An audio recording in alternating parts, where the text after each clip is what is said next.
Hi hello ನಮಸ್ಕಾರ. Welcome to Sindhu ಪ್ರಪಂಚ. ನಾನಿವತ್ತು ಕ್ಯಾರೆಟ್ ಲಡ್ಡು ಮಾಡ್ತಾಯಿದ್ದೀನಿ. ತುಂಬ ಈಸಿ ರೆಸಿಪಿ. ಮೊದಲು ನಾನಿಲ್ಲಿ ಒಂದು ಪ್ಯಾನ್ಗೆ ತುಪ್ಪ ಹಾಕ್ಕೊತಾ ಇದ್ದೀನಿ.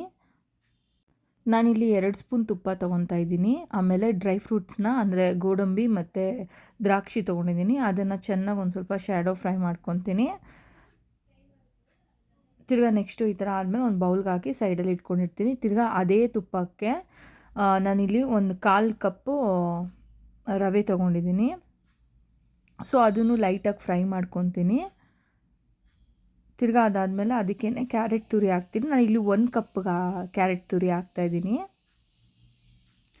ಸೊ ಹೀಗೆ ಚೆನ್ನಾಗಿ ಫ್ರೈ ಮಾಡ್ಕೋಬೇಕು. ಅದೇನು ಕ್ಯಾರೆಟಲ್ಲಿ ನೀರಿನ ಅಂಶ ಏನಿರುತ್ತೋ ಅದೆಲ್ಲ ಹೋಗೋ ಥರ ಫ್ರೈ ಮಾಡ್ಕೋಬೇಕು. ಸೊ ನಾನಿವಾಗ ಇದಕ್ಕೇ ಕಾಯಿ ತುರಿನೂ ಹಾಕ್ಕೊತಾ ಇದ್ದೀನಿ. ಕಾಯಿ ತುರಿನೂ ಅಷ್ಟೇ 1/4 ಕಪ್ ಹಾಕ್ಕೊತಾ ಇದ್ದೀನಿ ಇಲ್ಲಿ. ಇದೂ ಅಷ್ಟೇ ಚೆನ್ನಾಗಿ ಫ್ರೈ ಮಾಡ್ಕೋಬೇಕು. ಅಂದರೆ ಇದರಲ್ಲಿ ಯಾವುದು ನೀರಿನ ಅಂಶ ಇರಬಾರ್ದು, ಡ್ರೈ ಆಗಬೇಕು. ಸೊ ಈ ಥರ ಫ್ರೈ ಆದಮೇಲೆ ನಾನಿಲ್ಲೊಂದು ಸ್ವಲ್ಪ ತಿರ್ಗಾ 1-2 ಸ್ಪೂನ್ ತುಪ್ಪ ಹಾಕ್ಕೊತಾ ಇದ್ದೀನಿ.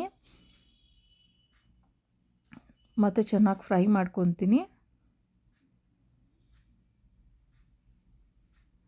ಜಸ್ಟ್ ಹಿಂಗೆ ಫ್ರೈ ಮಾಡಿ ಒಂದು 5 ಮಿನಿಟ್ಸು ಮುಚ್ಚಿ ಬಿಟ್ಬಿಡಿ. ಸೊ ಇವಾಗ 5 ಮಿನಿಟ್ಸ್ ಆಗಿದೆ. ಸೊ ನಾನು ಇದಕ್ಕೆ ಇವಾಗ ಸ್ವಲ್ಪ ಶುಗರ್ ಹಾಕ್ಕೊತಾ ಇದ್ದೀನಿ. ನಾನಿಲ್ಲಿ 1 ಕಪ್ಪು ಕ್ಯಾರೆಟ್ಗೆ ಅರ್ಧ ಕಪ್ಪು ಶುಗರ್ ಹಾಕ್ಕೊಂಡಿದ್ದೀನಿ. ಇದೂ ಅಷ್ಟೇ ಚೆನ್ನಾಗಿ ಮಿಕ್ಸ್ ಮಾಡ್ಕೋಬೇಕು ನೀವು. ಇದನ್ನು ಜಾಸ್ತಿ ಉರಿಯಲ್ಲಿ ಮಾಡಬೇಡಿ, ಸ್ವಲ್ಪ ಮೀಡಿಯಮ್ ಫ್ಲೇಮಲ್ಲೇ ಇಟ್ಕೊಂಡು ನೀವು ಇದನ್ನು ಫ್ರೈ ಮಾಡ್ಕೊಳ್ಳಿ. ಜಾಸ್ತಿ ಫ್ಲೇಮ್ ಇಟ್ಟರೆ ಅದೆಲ್ಲ ಫುಲ್ ಸೀದೋದಂಗೆ ಆಗಿಬಿಡುತ್ತೆ. ಮೀಡಿಯಮ್ ಫ್ಲೇಮಲ್ಲೇ ಇದನ್ನು ಮಾಡಿ. ಸೊ ನೆಕ್ಸ್ಟ್ ನಾನು ಇದಕ್ಕೆ 4 ಏಲಕ್ಕಿನ ಕುಟ್ಟಿ ಪುಡಿ ಮಾಡಿ ಹಾಕ್ತಾಯಿದ್ದೀನಿ. ಸೊ ಅದಾದಮೇಲೆ ನಾವು ಅದು ತುಪ್ಪದಲ್ಲಿ ಡ್ರೈ ಫ್ರೂಟ್ಸ್ ಏನು ಹುರ್ಕೊಂಡಿದ್ವೋ ಅದನ್ನು ಇದಕ್ಕೆ ಹಾಕಿ ಚೆನ್ನಾಗೆ ಮಿಕ್ಸ್ ಮಾಡ್ಕೋಬೇಕು.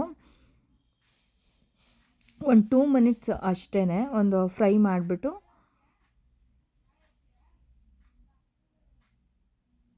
ಬಿಡಿ. ನೋಡಿ ಇಷ್ಟೇ. ಇದನ್ನು ನಾನೊಂದು ಬೌಲ್ಗೆ ಹಾಕ್ಕೊತಾ ಇದ್ದೀನಿ. ಇದು ಒಂದು ಸ್ವಲ್ಪ ಆರಬೇಕು. ಆರೋ ತನಕ ಒಂದು ಇವಾಗೇನು ಮಾಡೋಕ್ಕೆ ಹೋಗ್ಬೇಡಿ, ಜಸ್ಟ್ ಆರಕ್ಕೆ ಬಿಟ್ಬಿಡಿ. ನೋಡಿ ಇಷ್ಟೇ.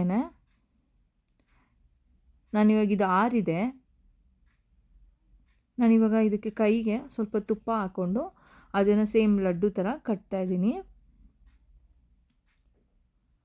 ಇದನ್ನು ಒಂದು ಸರ್ವಿಂಗ್ ಪ್ಲೇಟ್ಗೆ ಹಾಕಿದ್ರೆ ಆಯಿತು ಅಂತಲೇ ಹೇಳ್ಬೋದು. ತುಂಬ ಟೇಸ್ಟಿಯಾಗಿ ಮತ್ತು ಹೆಲ್ದಿ ಕೂಡ ಹೌದು. ಕ್ಯಾರೆಟ್ ಲಡ್ಡು ರೆಡಿ ಅಂತಲೇ ಹೇಳ್ಬೋದು.